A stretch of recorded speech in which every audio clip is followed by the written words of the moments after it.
Good afternoon, and thank you very much for attending today. I can see we've got quite large numbers, which is always really positive.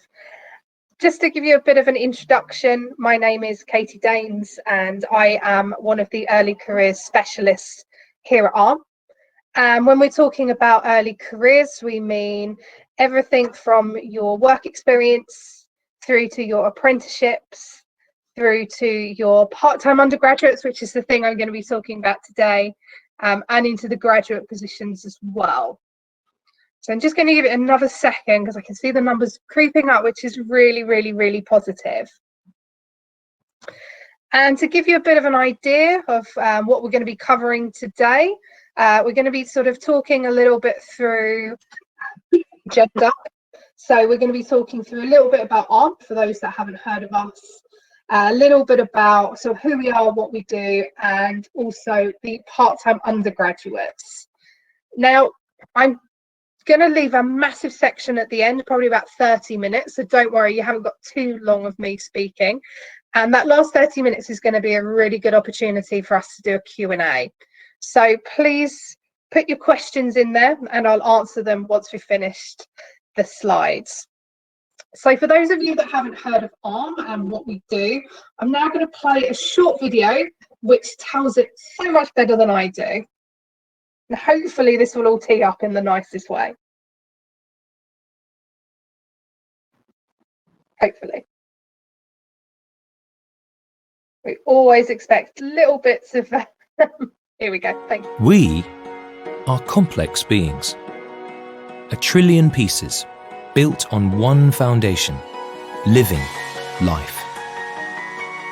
At ARM, we have a vision to make technology so seamless that it empowers the best in life.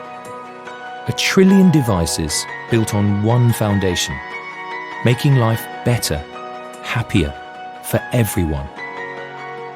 We already touch 70% of the world's population, power 95% of all mobile devices, with a vast ecosystem of 1,000+ partners and 100 billion ARM-based chips. Architecting a brighter future with technology that is simple, seamless, and secure. This is innovation without interruption, and happiness for everyone.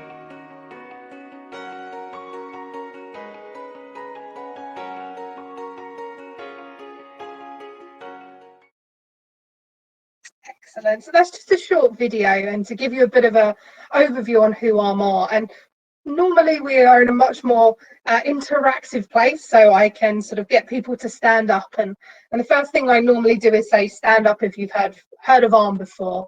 And around 50% stand up. And then the second question I always follow with is, stand up if you've got a smartphone. And the whole room stands up. So it's very, very then saying, well, actually, you are using ARM throughout the whole day. 70% of the world's population are using an ARM processor technology today. So when you think of the global population, 70% of it are using something to do with ARM. So a bit of background, a bit of our history. We were created back in 1990, and we were formed as a joint venture between Acorn Technologies, Apple, and VLSI Technology. And the vision was of deploying sort of energy efficient processor designs everywhere computing might happen. Now this is going back to 1990, so as you can imagine, around that time mobile technology, computing technology was nowhere near where it is today. So you can see some of the original artifacts back in the 1990s. 1993 then was the first of many defining moments for ARM. That was the launch of the Apple Newton message pad, which seems ancient now, and actually you can see them in museums, so any of the computer museums. And that was a handheld PDA, and that was powered by a low power ARM6 processor. So this is what then led to the ARM7 processor, and that was the bit that was industry changing. 4 years later, in 1997, we enabled the first new era in mobile phones, and that was with the launch of Nokia's 6110 mobile phone, and that was based on an ARM7 processor from Texas Instruments. This was the first ever ARM-powered GSM phone. That processor was the first to use thumb technology. So this is going back once again to 1997. It seems very strange that this was something that was groundbreaking, but I do promise it was. And the thumb technology allowed a 16-bit instruction to be decompressed transparently in real time. It was groundbreaking, and as I said, it was something that ARM was the first to do. Now, in today's society, you can see that we are everywhere compute happens. So we are in sort of phone technology, autonomy. We're in mobile phones, we are in laptops, we're in wearables, we're in 4K televisions. Absolutely anywhere that ARM can be, we are. You'll see one of those pictures there is actually a smart washing machine. So everywhere that smart technology is, ARM can be. This is a bit of a sort of 1991 upwards. 1991 to 2017, so 26 years, we were shipping around about 100 billion chips. You'll then see that there is a massive, massive curve between 2017 and today's date. Over the last 4 years, we have increased to sending out 180 billion chips. So you can see it's absolutely huge numbers. And the reason that the graph or the curve is so sharp now is because we are seeing more and more smart technology. Now, some of the facts on ARM. So we are the #1 shipped GPU in the world. 95% of the world's smartphones are based on ARM. So I always get people to stand up with a smartphone. 90% of wearables are powered by an ARM-based system on chip. So there's some really, really huge numbers there. There are more than 2.5 billion ARM Cortex-A based chips shipped. And the ARM Cortex-A is built for next generation consumer design and enabling immersive experiences. We have delivered 100% compute increase since 2012. So you can see some huge, huge, huge numbers there. Some of the stuff that we do around that, and this is where people find it very hard to understand what ARM do. We don't manufacture anything. So I cannot stand here and show you an ARM product. However, the IP in some of the huge, huge, huge products that you would know in some huge companies are powered by ARM. So we do system on chip for CPU, multimedia, physical IP, wireless IP, system IP, and security. And we also do the design and development for things like system on chip, embedding the software, server, HPC, graphics development, and development boards. So ARM covers a huge amount of different roles and different parts within ARM. Now, I mentioned there that we work with lots of partners. We actually have slightly more than that, but also it's about 1,900 plus licensees, growing every about 100 plus every year. We have around about 530 licensees, and this is a mix of sort of your industry leaders, high growth startups, chip companies. 180 billion, I said that chips have been shipped to date. Now, how we work is we have a partnership model. So it's a two-part business model. Quite simply, we're essentially an R&D outsourcing for chip makers. We design the diverse suite of computer IP they can choose from to build a system on chip. How it works is the silicon partners pay upfront licensing fees to gain access to that technology. And those partners then have the flexibility to integrate whatever blocks of ARM IP they've licensed with their own technology in the system on chip they decide for production. Once that then goes into production and they ship into an OEM device, the partner also pays ARM a royalty. So it's kind of a two-part model, strikes sort of a balance of funds, sort of our continuous development of new technology. We work with some really, really huge names. Some of them we can say, some of them we can't. As I said, we work with 95% of mobile phones, so you can probably guess on some of the names there. But some of them are quite small as well. So we don't actually have sort of a limit on who we can work with. And the way one of my engineers described it, which is what I loved, we supply recipes. So we don't sell the end product of a pizza, but we would supply the recipe for them to be able to make that pizza. And that's the way I always try and understand it, because I am not a technical person. So always kind of helps me understand it a bit more. And as I mentioned, ARM is absolutely everywhere that compute happens. So the ARM architecture scales from the world's #1 supercomputer down to the tiniest power-constrained connected devices. Our partners are shipping our chips at an unprecedented pace. Just 10 years ago, ARM-based chip shipments were at 24 billion, and today we're at 180 billion. And you'll see all the different products that we can work within. VR headsets, Raspberry Pi, smart trainers, cellular bases, absolutely everything that is smart ARM can be. So, for example, you can have showers that you can turn on from your phone. Don't know why you would do that, but you can. Toilets that will flush by using your mobile phone. So everything is becoming smart homes, all the technology that creates smart homes. And ARM can be anywhere that compute happens. Some of the other bits that we are looking at is the 5th wave of computing. So that's your AI, 5G and IoT. We were a massive part of 5G, and we are really working into that IoT area at the moment. Now, most people that have heard of us from our mobile electronics. So this is just to sort of break it down a little bit more, just to show that we're not just in mobile technology. 45% of us makes up mobile and consumer electronics, but actually 15% is infrastructure, and 40% is that embedded and automotive. And that's a forecasted mix, or that's a mix of ARM chips. So we've got our Cortex-A, R, and M. And I mentioned there that, you know, we can go right from the cloud to edge.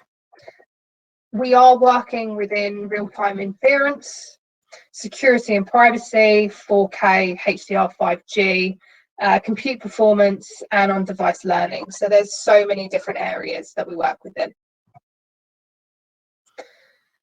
I mentioned infrastructure there, and that's one thing that not a lot of people sort of understand, or not understand, don't think we're in. So we actually have a 28% market share across the global infrastructure. And that's from your cellular base stations to routers and servers. ARM's Neoverse, which is our vision and unifying brand identity for the ARM-based technology, is powering that infrastructure from cloud to edge. And that foundation offers high-performance secure IP, diverse solutions, both in terms of technology and in terms of path to market, scalability from hyperscale to the edge. We have a broad ecosystem support and endorsement to enable diverse solutions through innovation. And that's from micro architecture all the way up to hardware, software, tools, and services. I mentioned cloud providers. So we have seen public announcements by 4 of the top 7 cloud providers. And we have significant progress across the software ecosystem that is expanding.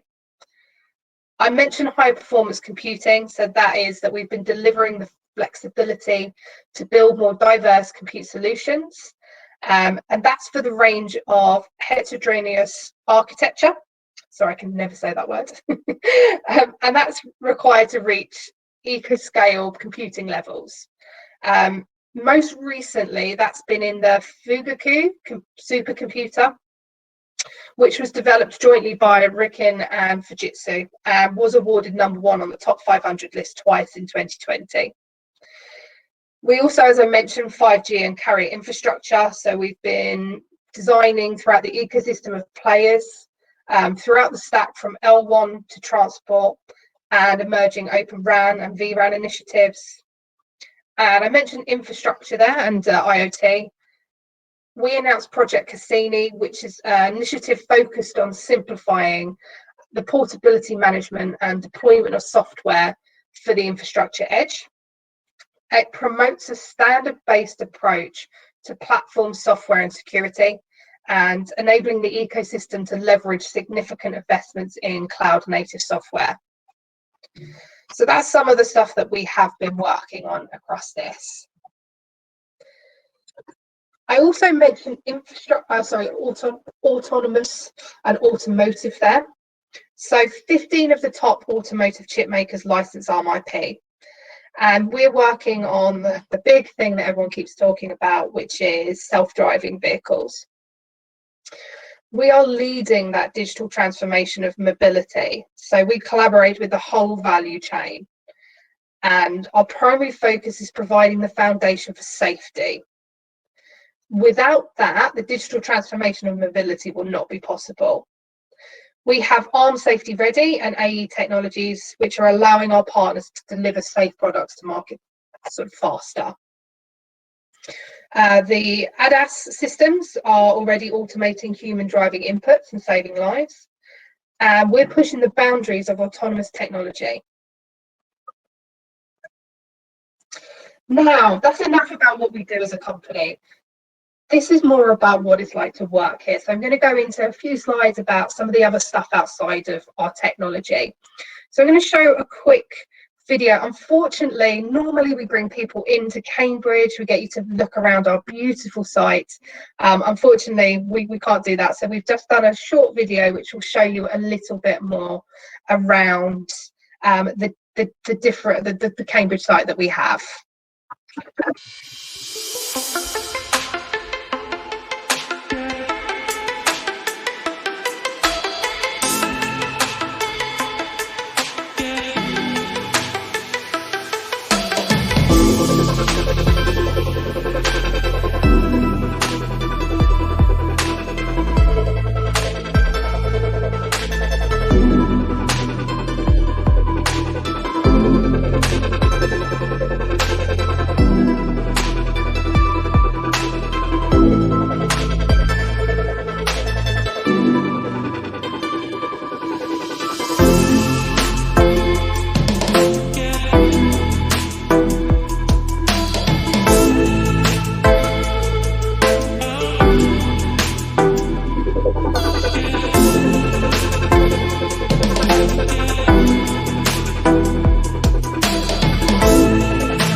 That's just to give you an idea of what our offices look like. We do also in the UK have offices in Manchester. Unfortunately, we don't have videos for these, but once again, Manchester is an absolutely beautiful site. It was refurbished 2 years ago now, so we have really great collaboration zones and try to sort of help the design made by what people would like to work in. So ARM is huge on collaboration, and I'll come into that in a little bit.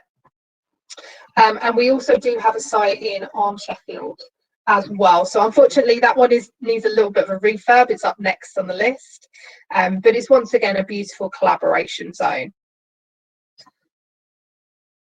And then there's the bigger part. So the reason that I joined ARM is I'm not a technology person, as I said.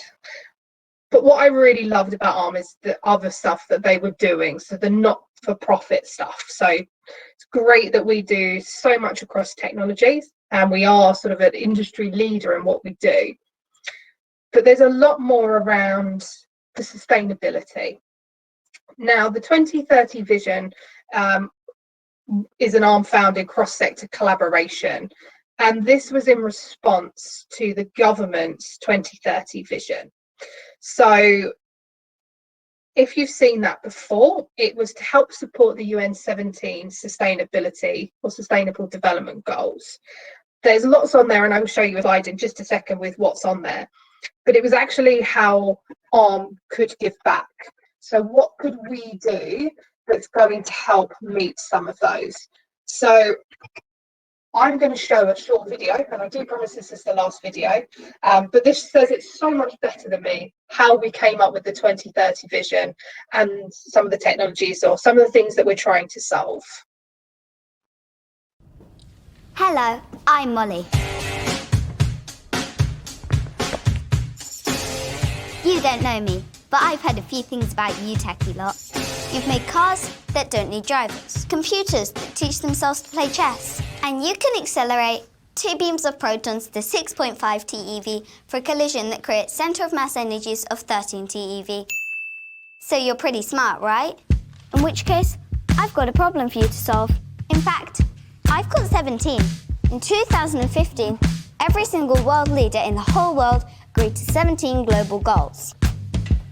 By 2030, when I'm grown up, they want to get rid of poverty and hunger, to sort out inequality and climate change, and solve problems like the fact 1 billion people don't have access to clean water, and 1 in 5 children still don't get an education.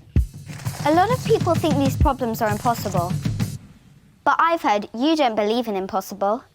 So if you really are the best problem solvers in the world, now's the time to prove it.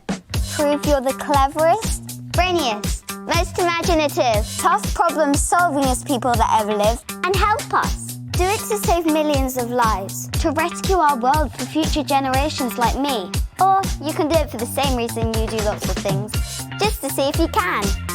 So come on, you've only got till 2030. Let's see what you've got. If we work together, we can make the global goals a reality.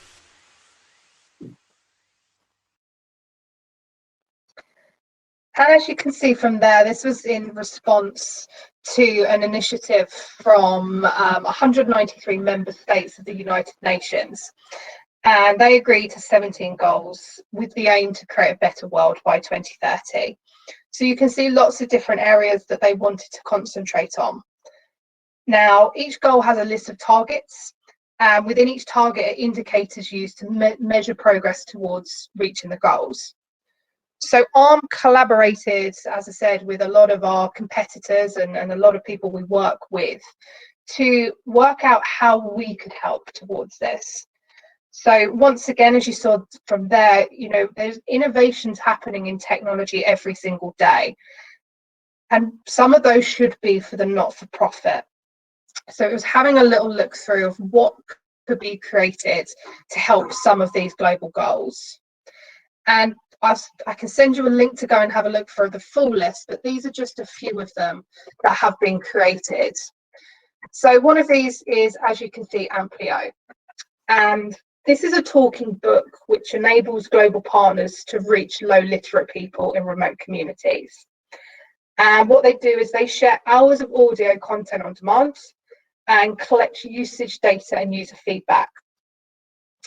It was designed, as I said, for low literate users, and it enables partners to share sort of hours of content in a community's local language. Users can play messages on demand and record their feedback, and a built-in speaker allows families and groups to listen and learn together. It runs on locally available and rechargeable batteries, so making sure that we are supplying so it can use those. And I mentioned there that it has the sort of usage data and user feedback. So our partners can monitor engagement, identify any issues and trends, and continually update content for greater impact. It also includes an audio content manager, an app to update talking books and collect, as I said, lots of feedback. And this was trying to help sort of our partners amplify program impact across multiple sectors, so sort of agriculture, health, child protection. And that was by improving their capacity to conduct effective communication campaigns. And the mission of this was focuses on the solution to the most vulnerable communities. We also have, and as I said, I can send a full list through. We also have sim prints. So this is something else that was created. And sim prints is in high income countries. What it does, it has reliable government IDs, which underpin the disease surveillance and the response. So we've really tailored this recently to COVID-19. So more than 1 billion people worldwide lack some form of formal identification. And if you lack formal identification, you're less likely to be able to access health services, you're less likely to know the disease status, and ultimately more likely to pass the disease to others. So as I said, this was something we were working on already, and we've tailored it for COVID-19. And Simprint's biometric solution solved this challenge in the context of contact tracing, testing, and case management for COVID-19. So it can test suspected cases, it could prioritize confirmed cases. And what we need to realize, without a unique identifier, time may be wasted searching for patient records, patients may fail to receive their test results, and lives may be lost. So this contactless biometrical identification enabled accurate enrolment and identification of patients. And it helps us in terms of sort of the data that's being supplied. So they're two of the things, but there are lots and lots and lots more in there. Last little bit, so some of the bits about ARM. We have core beliefs. Every company will have core beliefs, and what they are there to do is help you understand what it would be like to work at the company. So, for example, ours are we, not I, passion for progress and be your brilliant self. And what that sort of tells you is that we are very teamwork heavy. Everything that I do, whether it be from creating a presentation to figuring out what campus activity we've done, is done as a global team. And then the most important one to me is be your brilliant self. So a lot of companies, you need to figure out what they are and whether you suit them. And more better than that, whether they suit you. Interviewing and finding out a company is something really important. And making sure that you find the right company for you is really important as well. So make sure you're always having a look at what it's like to work there. Once again, these are some of the things that we have to thrive at ARM. So you can see they're embodying those core beliefs. We're very into the sort of well-being, harnessing the power of community, and making sure you're being an active participant. Now, the part-time undergraduate program for 2021. So this is aimed at students in their first, second, or penultimate year of study. You can be doing a bachelor's or a master's. As long as you are not graduating until 2022, then you can become part of our part-time undergraduate. How this changes from an internship is that you will be on an established contract rather than a fixed term, which is great because it means you get a lot more of our benefits. How it works is that during your summer holidays, or if you're looking for a 6 or a 12-month placement, you would work with us full-time. At the moment, that would be virtual. We're not in the offices, as you can see from my wallpaper in the background. Probably not likely to be back until at least September, so that part would be virtual for the first year. However, once you go back to university, you would work part-time for approximately 8 hours per month, and all of that bit would always be virtual, so it will be done from university. In those 8 hours per month, there could be some project work we get you to complete. You could be doing some ambassador activities. So if you like talking to people, you could be doing this next year. Save me from having to do it, or supporting me to answer questions. It could be that you're doing some learning and development. Could be that you're working with the team. So it is, as I said, 8 hours per month, but it is virtual. And you are, of course, paid for that and entitled to holiday for it as well. Then upon successful completion of this PTUG program, we would hope that we would be able to find you a graduate position. So it's kind of having a look at keeping your journey going with us. We recruit, as I said, first years, second years, and penultimate years of study. If you're graduating in 2021, we do also have graduate positions as well. And some of the things we look for at ARM, we have sort of your software engineers, your hardware engineers, project managers, so the people that are supporting the engineers in their projects. We have technical writers, so these are people that are writing all the copy. We have data analysts, and some of those go into it a little bit more. So we have like machine learning, application, automation, performance, modeling, design verification. So there's quite a few different roles at ARM. I'll put our career site on here because absolutely everything is listed on our career site, and you have got a nice little area there that will tell you a little bit about each of the different programs. We'll tell you a little bit more about sort of some of the work that you could be doing. And then lastly, we'll go into the Q&A. Now I can see lots of questions, and I have tried to answer some of those, but I'm going to start at the top, and I'm going to do Matilda, so do all graduate positions, oops, sorry, that just jumped. So I'm going to start with that one, start at the bottom, that will help actually.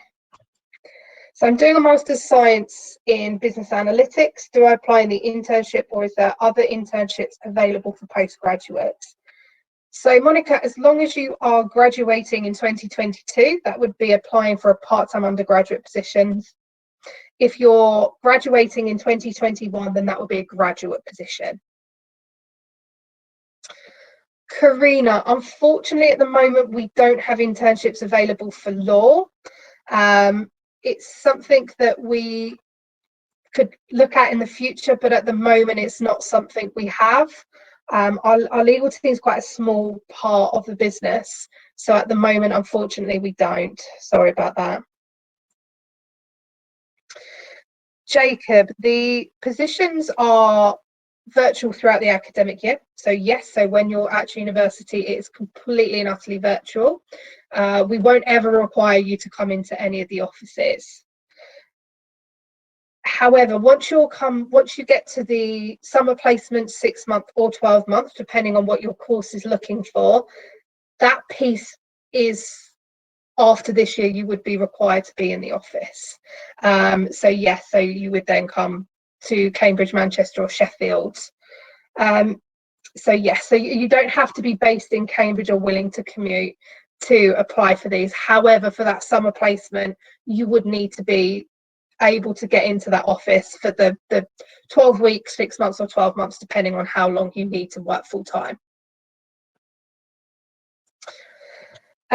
Cheyenne, so from a non-technical side, as I said, we have project managers and data analysts, and the technical writers are the positions that we have that will be available from a non-technical, so from an engineering side.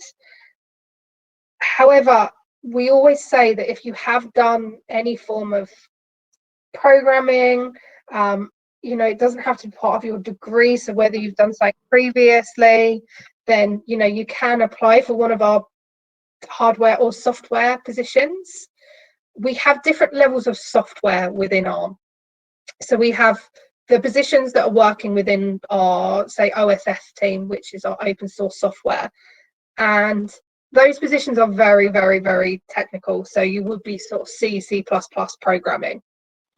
We have other teams though, so our partner enablement group and our productivity engineering, and that's much higher level programming. So that could be sort of your Javas, Pythons and things like that. So if you have got, or you have done something previously, not say you have shown, but just to sort of make it clear, if you have done something like that, then you can apply for one of the technical positions. So going on to Mohammed, once again within cybersecurity, you can apply for one of the programming positions, so our software or hardware. We have now recruited all of our positions within IT, which is where our cybersecurity sits. We will be reopening all of our positions back up in September 2021, so not too far to go. So you can go in and register an interest so that you'll get an email once we have reopened. But yeah, the cybersecurity sits more within our IT group. And unfortunately, we haven't got any roles left there for this year. But please, otherwise, if you're interested in programming or software engineering, then please do apply for that. LaJoy, I think that kind of answered yours as well. Sorry, Donna, that sort of answered yours as well. That for the summer internships in IT, they are done, and unfortunately, we haven't got any in HR. However, once again, if you're interested in sort of software, hardware, then please do apply for one of those or register interest for 2021. LaJoy, there are part-time undergraduate opportunities still left for this year, so do take a look on the website where they're all detailed to have a little look at what we're still recruiting for. But yep, once again, we do have some roles left still for this summer. Finally, seems to have got back to Matilda. I started answering yours, so I'm very sorry that I didn't manage to answer it. So they do require some programming experience, but as I said, I know with maths you may have done some form of Python, maybe done it. Yeah, I'm not sure, but I definitely say it's worth applying. We're not expecting you as a first year to come in with loads and loads of experience of this. However, when you do, so our interview process is that the first stage everybody gets put through to is a video interview. And as part of that, there are some programming questions. Now, where a lot of people panic is there are some really low-level programming questions. However, you don't have to complete those if you don't know. That's absolutely fine. To make our interview process easier this year, we have created just a software engineering job description, so you just apply for one position. However, as I said, within software, we have lots of different teams, some that require low level, some that require higher level. So I definitely say apply if you feel that you've done something to do with that, or you've got an interest in it, because we do also hire on potential. Gavia, so nope. So as I said, the reason we call it a part-time undergraduate is that during the term time you would be part-time.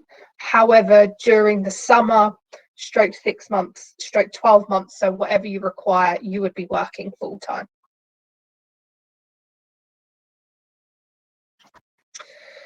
Shaquille, is a little bit hard because I'm not sure what you're covering in genetics. So once again, some of the sort of things from a data analytical stroke project management is that sort of experience with either managing projects or analysing lots of data.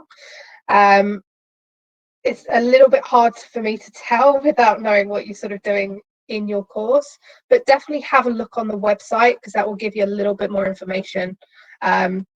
I always say that the bit that says desirable, please don't read that as you have to have it. What the desirable section is there to say is it would be great if you have this, but don't worry if you don't.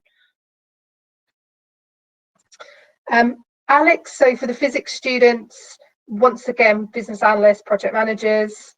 As part of the software roles, we have a team called productivity engineering, and they do more of a data science role, which is very well suited for physics roles.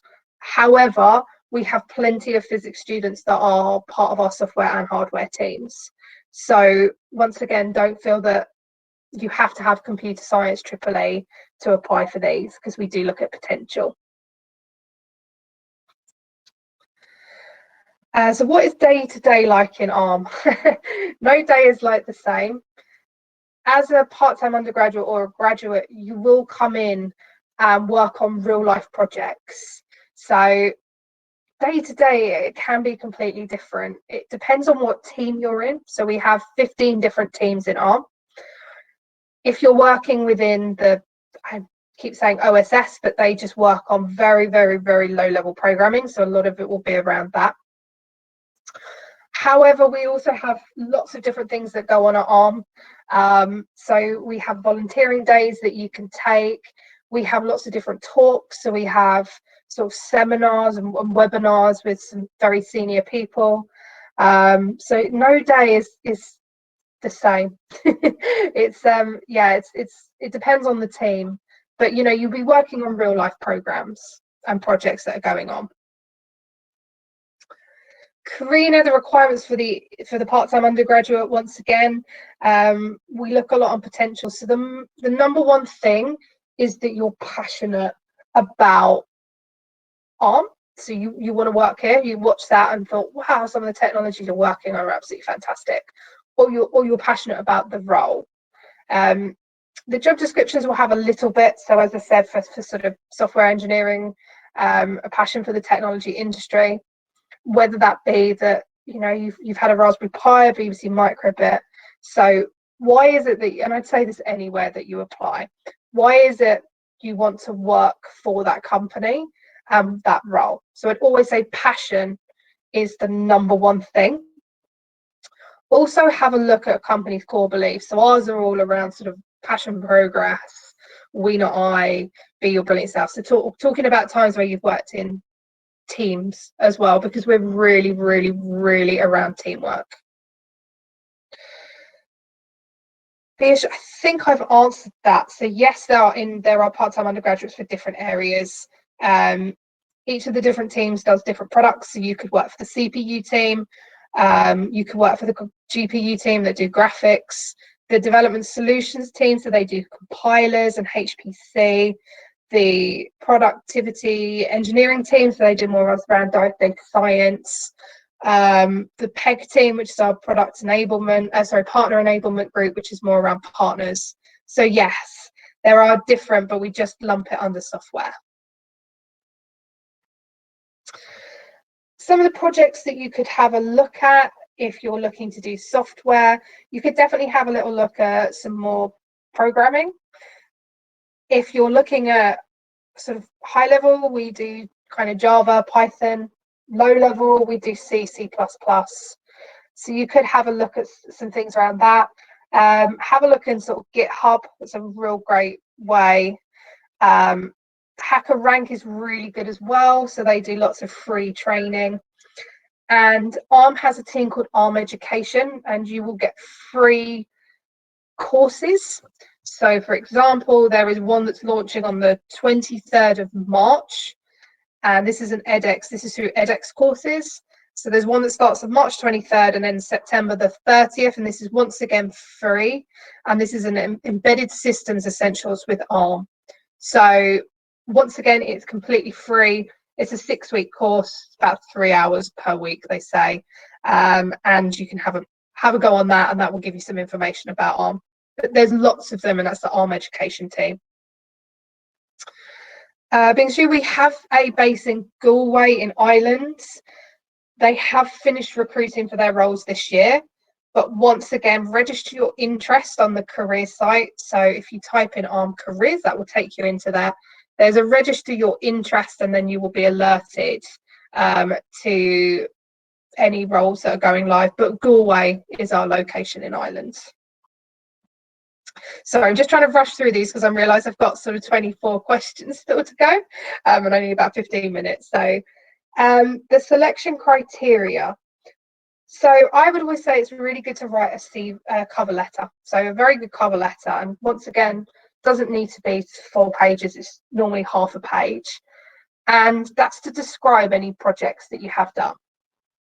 If you've used ARM technology, please mention that you've used ARM technology, because that's absolutely fantastic. But how we work this is that, as I said, the first stage is a video interview, and every single person gets pushed through to the video interview. The things they're selecting there is why ARM? Why are you passionate about ARM? Why do you want to work for ARM? Why do you want to work in software, for example? What is it you're passionate about there? So there's going to be a big thing around what it is about ARM and why you want to work there. There will be coding questions in there. And once again, talking sort of from a coding perspective, there are 3 or 4 coding questions. You select which ones you do and what languages you do those in. So if you're not comfortable doing CPU microarchitecture, which I know is one of the questions, don't have to do it. However, what we're doing there is figuring out which software team you'll be best suited to. And from there, we go through to a virtual face-to-face interview as well. Are these projects created by ARM employees as part of their work? So actually, the global goals piece that we've created, that's a company, lots of different companies. So they've been created by lots of different people. It was an ARM initiative to bring together technology companies to work together to helping solve the global goals. So some of those have been done from employees of ARM, some of them have been done from Qualcomm, Apple, Amazon. So pretty much anyone that's part of that, the vision can be part of it. We have just launched a very exciting new program through our career site, and it's something called Progressive Connections. And this is your opportunity. So if you take nothing away from today and you think, I don't want to work for ARM, but thanks for talking, Katie, please still go to the website, because we have this thing, as I said, called Progressive Connections, which is linked to this. And this is your chance to pick a global goal, have a little look at some of the live ARM projects, and submit your own technology ideas. So this is your chance. You can go on there and have a look at any of those. So whether it be about poverty, whether it about gender equality, whichever one, and it's your chance to submit original tech idea. If you do it as well, we enter you into a prize draw, and you can win things like a MacBook, a drone, Apple Watch, Samsung, Galaxy phone. So once again, if you take nothing away, go in and have a little look at that. So the NVIDIA question.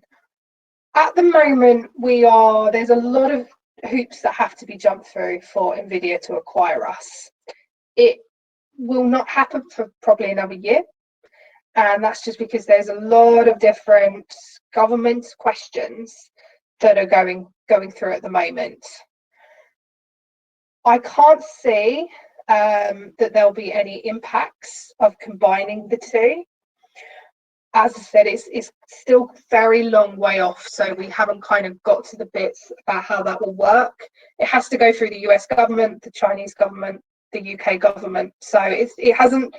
They've agreed, so NVIDIA have agreed with SoftBank, but it's still got to go through a lot of more hoops before it gets signed off.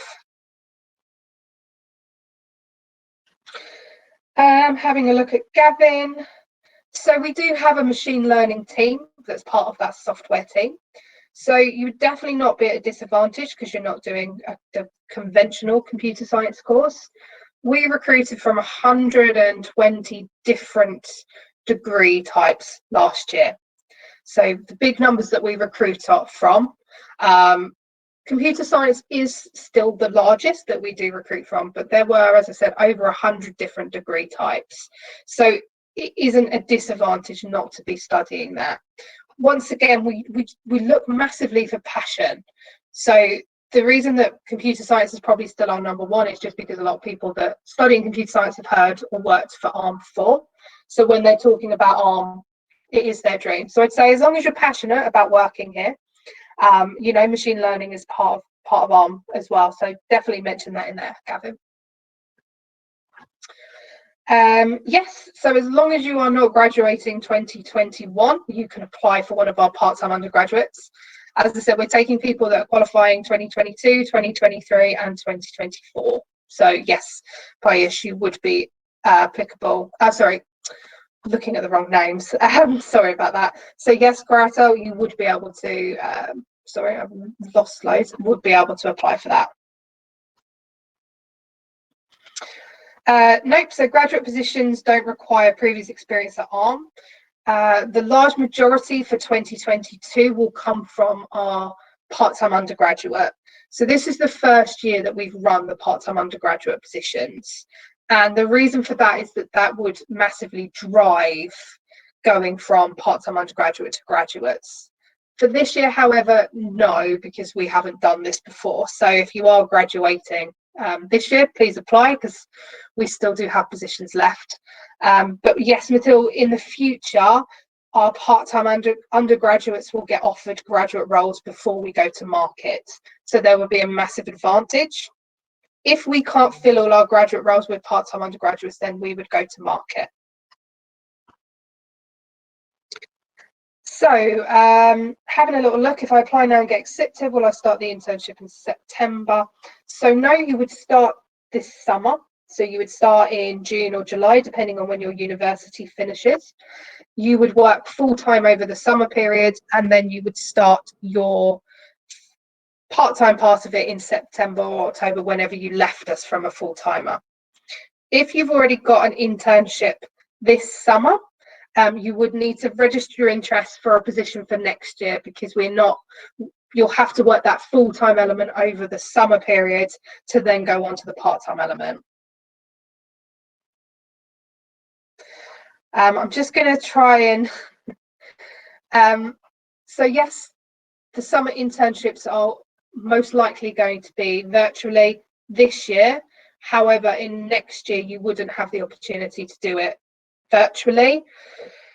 Massive part of ARM is collaboration, and we get that from being in the offices. So as long as it's safe for us to go back into the offices, then it would be in the offices.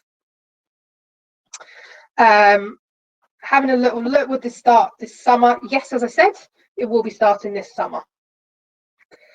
What is the expectation from students? I'm very aware I've only got 7 more minutes and I've still got quite a few to get through, so I will get Katie to supply my email address for some of these, because I don't think I'm going to get through all of them. I'm just going to answer any ones I don't feel like I've fully answered. Working full-time in the summer is an essential part of it, yes. That learning ARM part-time is nigh on impossible. You do have to do the full-time element over the summer. As I said, if you are already doing something over this summer, then please register your interest for 2022, because we will be, but yes, you have to work full-time over the summer. We can't just do the part-time element. How this would work, Cher, is that if you joined us this summer, you would work with us this summer, work part-time until the next summer, then you'd work full-time with us in the summer, part-time, full-time. So depending on how many years you've got, you're an established member of the team, so you don't leave. You continue with us until you decide you don't want to, or you graduate and you become a graduate, but you would carry on doing it for as long as you wanted to.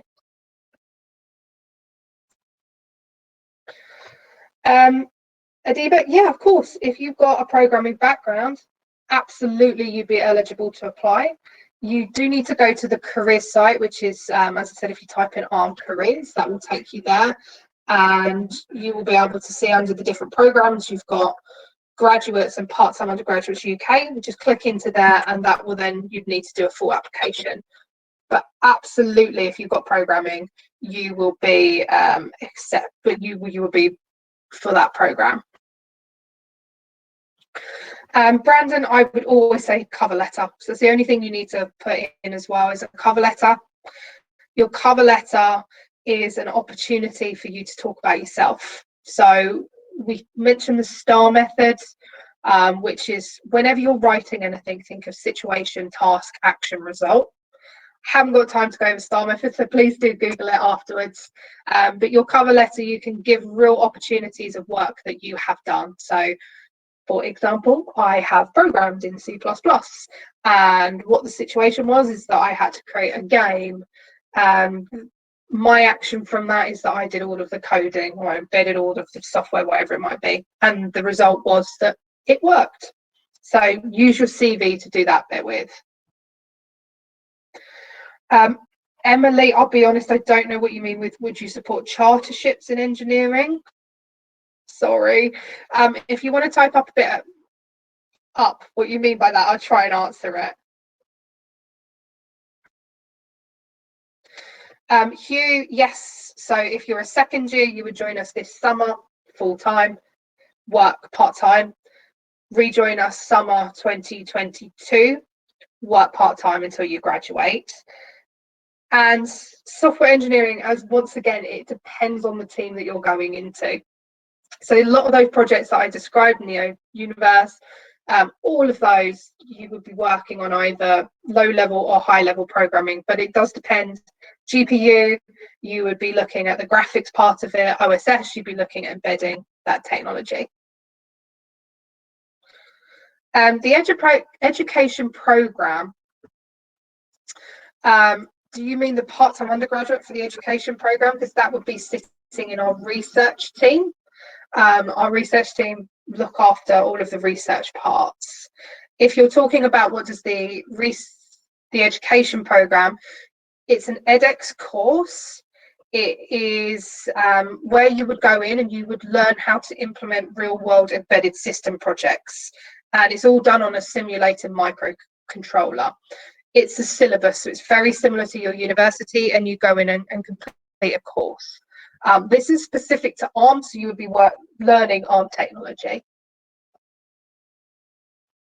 You can apply for more than one role. You're absolutely welcome to do that.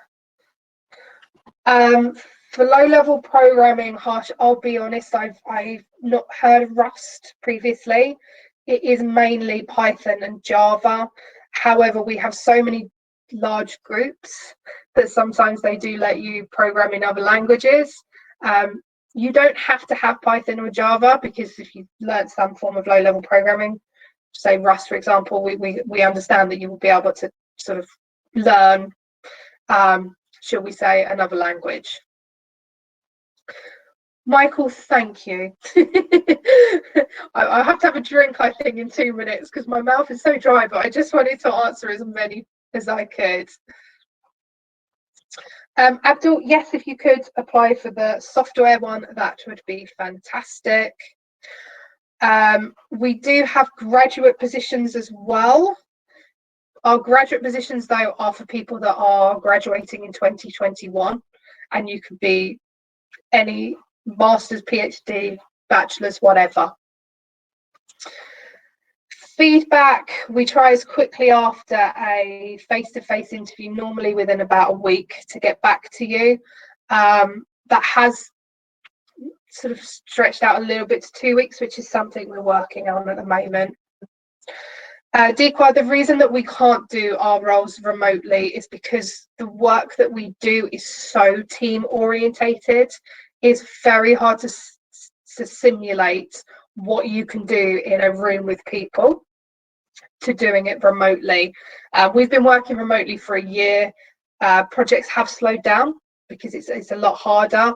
So ARM is just a collaborative place. We're never going to be 100% remote, and that's not going to change, unfortunately, for you. But I can guarantee, being in a I work previously about 1 to 2 days anyway from home. I've always done that, but I can say I miss massively going into offices. So I'd say apply ASAP for the summer placements this year. That seems to be the next one. So what's the deadline? ASAP. For those positions, we have about 40-50 left, so I would just apply as soon as you possibly can.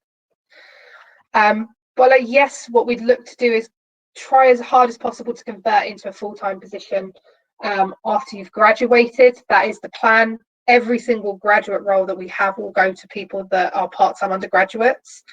So we would definitely say that we will try as much as possible then to convert you over into a graduate.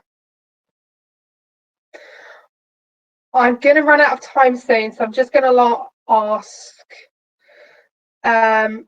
Deequa, no, 2021 summer placements are not closed, so please go on the website and you'll see them on there. Gavin, unfortunately, there's not an option for a summer 6-week. We do say that sort of 10 weeks is the sort of the shortest that we do, and that's just because the projects you'll work on are so in depth you can't really get into it in the 6 weeks. Adair, if you live in London, yep, you can apply. As I said, you would be remote this summer. However, for next year, you would need to be able to get into Cambridge, Manchester, or Sheffield. I think I'm going to get cut off in a minute. So I'm going to say thank you so much for all those questions. It's really great to see so much passion and you know, I do a lot of these, and sometimes you get no questions whatsoever, and it's quite an awkward silence. I'm sure Katie will share my details with you. Please feel free to add me on LinkedIn. Otherwise, my name's Katie Daines, and my email address is katie.daines@arm.com. But if you can't remember that, I'm sure Katie can share my details as well. Okay, thank you so much for listening to me. I really appreciate you coming along. Hopefully you learned something, and hopefully we'll see some of your applications coming through to ARM.